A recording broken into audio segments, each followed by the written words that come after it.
Hi, എല്ലാവർക്കും പുതിയൊരു വീഡിയോയിലേക്ക് സ്വാഗതം. ഇതാ ഇവിടെ ആ മരത്തിൻ്റെ തടിയിൽ പറ്റി കുറച്ച് നല്ല ഭംഗിയുള്ള പൂവിരിക്കുന്ന മനസ്സിലായോ? അടുത്ത് ചെന്നാൽ മനസ്സിലാവും. അതിൻ്റെ ഇലകൾ കാണാനില്ല. ആ മരത്തിലാണെങ്കിൽ അത്രയും വെറ്റില പടർന്ന് കിടക്കുകയാണ്. ഇപ്പോൾ മനസ്സിലായിക്കണമല്ലേ? ഇത് അശോക മരമാണ്. അശോക മരത്തിലെ പൂവാണ്. അത് ആ തടിയുടെ കൂടെ അങ്ങനെ ചേർന്ന് നിൽക്കുകയാണ്. അതിനത് കുറച്ചൊന്ന് കുടഞ്ഞു.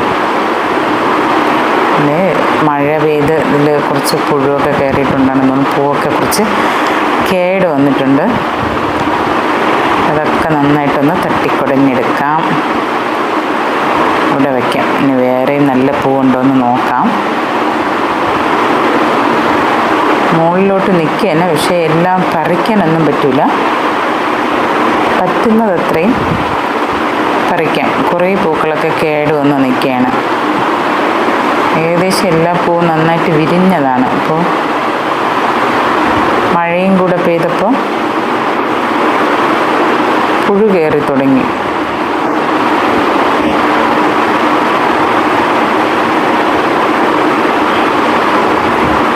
സൂര്യൻ്റെ പ്രകാശം കണ്ണിലടിക്കുന്നു. ഈ അശോകമരത്തെക്കുറിച്ച് എല്ലാവർക്കും അറിയാമോ എന്തോ? ചിലയിടത്തൊക്കെ ഇതിനെ അശോക തെറ്റി എന്നാണ് പറയുന്നത്. നല്ല ഒരു ഔഷധ ചെടിയാണ് കേട്ടോ. ചെടിയല്ല, മരമാണ്. നല്ല ഇത്തിരി വലുതാവുന്ന മരമാണ്. എന്നെക്കൊണ്ട് എത്തിപ്പറിക്കാൻ പറ്റിയ പൂവുകൾ അത്രയും ഞാനിവിടെ പറിച്ചെടുത്തു. ഞാൻ ഈ പൂവുകളൊക്കെ ശേഖരിച്ചത് എന്തിനാണെന്ന് വെച്ചാൽ കുറച്ച് കുറുക്കുണ്ടാക്കാൻ വേണ്ടിയിട്ടാണ്. അപ്പോൾ ഇതിനി നമുക്ക് കേടായ പൂവുകളൊക്കെ ഒന്ന് മാറ്റിയിട്ട് അതിൻ്റെ തണ്ടും അതിനകത്തുള്ള അല്ലിയൊക്കെ ഒന്ന് മാറ്റി വൃത്തിയാക്കി എടുക്കണം. അശോകമരത്തിൻ്റെ പൂവും കായും തണ്ടും ഒക്കെ ഔഷധ ഗുണങ്ങളേറെ ഉള്ളതാണെന്ന് പറയപ്പെടുന്നു. ഈ സ്ത്രീകൾക്ക് ഉദരസംബന്ധമായ പല രോഗങ്ങൾക്കും ഈ അശോകത്തിൻ്റെ പൂവ് മരുന്നായിട്ട് ഉപയോഗിക്കാറുണ്ട്. പിന്നെ ഈ കൊച്ചുകുട്ടികളിൽ ഉണ്ടാകുന്ന കരപ്പൻ പോലുള്ള അസുഖങ്ങൾക്കും ഇതിൻ്റെ പൂവ് എണ്ണ കാച്ചി പുരട്ടാറുണ്ട്. പലതര ഔഷധ ഗുണങ്ങളുള്ള ഒരു മരമാണ് അശോകം. ഞാനിവിടെ എടുത്തെടുത്ത പൂവുകളെല്ലാം നന്നായിട്ട് കഴുകി എടുത്തു വച്ചിട്ടുണ്ട്. ഇത് നേരത്തെ കഴുകി വൃത്തിയാക്കി കുതിർത്തെടുത്ത പച്ചരിയാണ്. ഇനി നമുക്ക് ഈ പൂവും പച്ചരിയും പിന്നെ മധുരത്തിനാവശ്യമായ ശർക്കരയും കൂടെ ചേർത്ത് അരച്ചെടുക്കാം. ആവശ്യത്തിന് വെള്ളവും ചേർത്ത് നന്നായിട്ട് തന്നെ അരച്ചെടുക്കണം.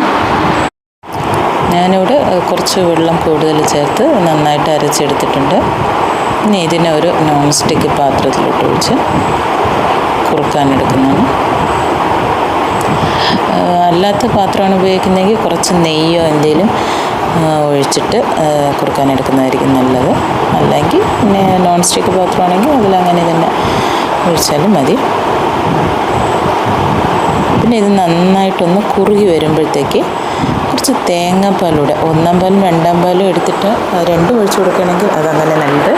അല്ല, കുറച്ച് 1-ാം പാല് മാത്രമായിട്ട് എടുക്കുകയാണെങ്കിൽ നന്നായിട്ട് കുറുകി വന്നതിന് ശേഷം 1-ാം പാലൂടെ ഒഴിച്ച് നന്നായിട്ട് ഒന്നുകൂടെ കുറുക്കി എടുക്കുന്നതായിരിക്കും നല്ലത്. അപ്പോൾ കുറച്ചുകൂടെ നല്ല ടേസ്റ്റായിരിക്കും കഴിക്കാനായിട്ട്.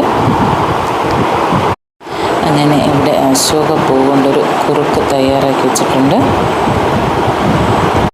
ഞാനിവിടെ കുറച്ച് കട്ടിയായിട്ടാണ് കുറുക്കുണ്ടാക്കിയത്. പക്ഷേ ഇത് തണുക്കുമ്പോൾ കുറച്ചുകൂടെ കൂടുതൽ കട്ടിയാവും. അപ്പോൾ ഇത്രയും കട്ടിയായിട്ട് തന്നെ കുറുക്കണമെന്നില്ല. കുറച്ചുകൂടെ ലൂസായിട്ട് കുറുക്കിയാലും നന്നായിരിക്കും.